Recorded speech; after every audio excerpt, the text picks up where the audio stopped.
Women's medical college আপনারা জানেন, সেখানে যারা কর্মজীবী কর্মকর্তা কর্মচারীরা রয়েছেন সকল ধর্মের লোক আছেন, এখানে কোনো ভেদাভেদ নেই। 40% স্টুডেন্ট ফরেন স্টুডেন্ট, সবচেয়ে বেশি স্টুডেন্ট হলো আমাদের পার্শ্ববর্তী দেশ ইন্ডিয়ার স্টুডেন্ট।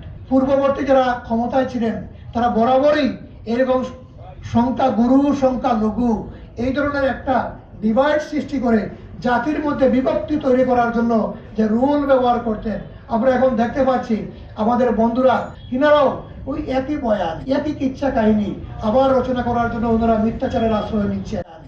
আমাদের বন্ধু সংগঠন পরপর 2 দিন 2টি প্রেস ব্রিফিং এর মাধ্যমে কিছু মিথ্যা তথ্য ওনারা উপস্থাপন করেছেন। এর মধ্যে একটা হলো যে হিন্দু ধর্মাবলম্বীদেরকে নাকি আমাদের পক্ষ থেকে কোথাও কোথাও ভয়ভীতি প্রদর্শন করা হচ্ছে। নাউজুবিল্লাহ, এই ধরনের কোনো ন্যূনতম কোনো ঘটনার কোনো বিষয়ের আমাদের কাছে এই ধরনের কোনো ইনফরমেশন নেই।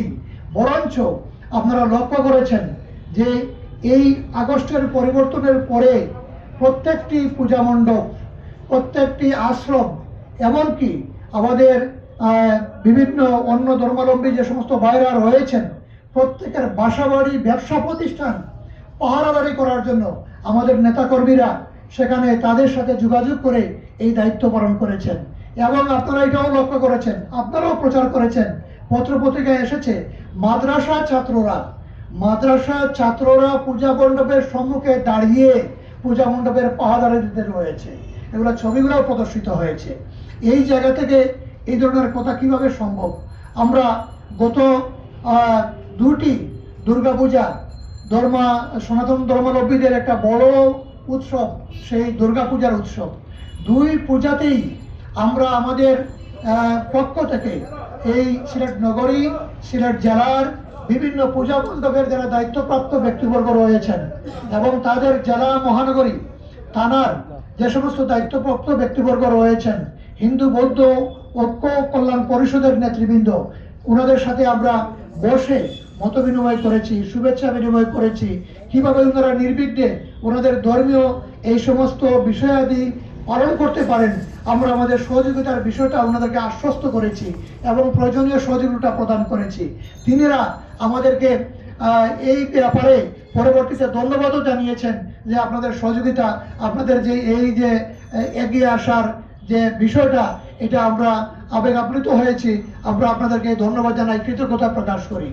এবং আপনারা হয়তো লক্ষ্য করবেন যে একটা বিদ্বেষ এইভাবে একটা দেয়াল তৈরি করার জন্য পূর্ববর্তী যারা ক্ষমতায় ছিলেন তারা বরাবরই এরকম সংখ্যা গুরু সংখ্যা লঘু এই ধরনের একটা ডিভাইড সৃষ্টি করে জাতির মধ্যে বিভক্তি তৈরি করার জন্য যে রুল ব্যবহার করতেন, আমরা এখন দেখতে পাচ্ছি আমাদের বন্ধুরা যারা একসাথে আমরা তাকে আন্দোলন সংগ্রাম করলাম, কিনারাও ওই একই বয়ান একই কিচ্ছা কাহিনী আবার রচনা করার জন্য ওনারা মিথ্যাচারের আশ্রয় নিচ্ছেন। এটা আসলেই অত্যন্ত দুঃখজনক। এবং কেউ কেউ এটাও বলছেন যে তারা ধর্মীয় নাকি কোনো কিছু করতে পারবেন না। আমি আপনাদেরকে অনুরোধ করবো একটা বিষয়ে আপনারা খোঁজখবর নেওয়ার জন্য, যে উইমেন্স মেডিকেল কলেজ আপনারা জানেন যে এই প্রতিষ্ঠানের প্রতিষ্ঠাতা চেয়ারম্যান হচ্ছেন ডাক্তার শফিকুর রহমান। যদিও এই প্রতিষ্ঠানে আমাদের সকল দলের ব্যক্তিবর্গরা রয়েছেন, সকল মতের ব্যক্তিবর্গরা আছেন এবং সেখানে যারা কর্মজীবী কর্মকর্তা কর্মচারীরা রয়েছেন সকল ধর্মের লোক আছেন, এখানে কোনো ভেদাভেদ নেই। ছাত্রীদের মধ্যেও সেই একই অবস্থা। এবং আপনারা হয়তো এটা লক্ষ্য করবেন যে এখানে প্রায় 40% স্টুডেন্ট ফরেন স্টুডেন্ট, এবং ফরেন স্টুডেন্টের মধ্যে সবচেয়ে বেশি স্টুডেন্ট হলো আমাদের পার্শ্ববর্তী দেশ ইন্ডিয়ার স্টুডেন্ট। এবং তারা গত সরস্বতী পূজা এর আগের এবং এ যাবৎ পর্যন্ত প্রত্যেকটি পূজা এই ক্যাম্পাসের ভিতরে প্যান্ডেল করে নির্বিঘ্নে তারা সেটা তাদের পূজা পালন করেছে। তাহলে এটাই তো উদাহরণের জন্য যথেষ্ট যে আমরা আমাদের জায়গা থেকে যে আমরা যে কতটুকু অন্য ধর্মাবলম্বীদের প্রতি সম্মান প্রদর্শন করি, তাদের জন্য নিরাপদ, তাদের ধর্ম পর্ব সব কিছু পালন করার জন্য সহযোগিতা করি, এইটাই তো যথেষ্ট এই বিষয়গুলোর জন্য। আমার মনে হয় যে এর মাধ্যমে এই মিথ্যাচারের একটা অবসান ঘটবে এবং কোনো বিভ্রান্তি থাকবে না, সেই বিষয়টা আমরা বিশ্বাস করি।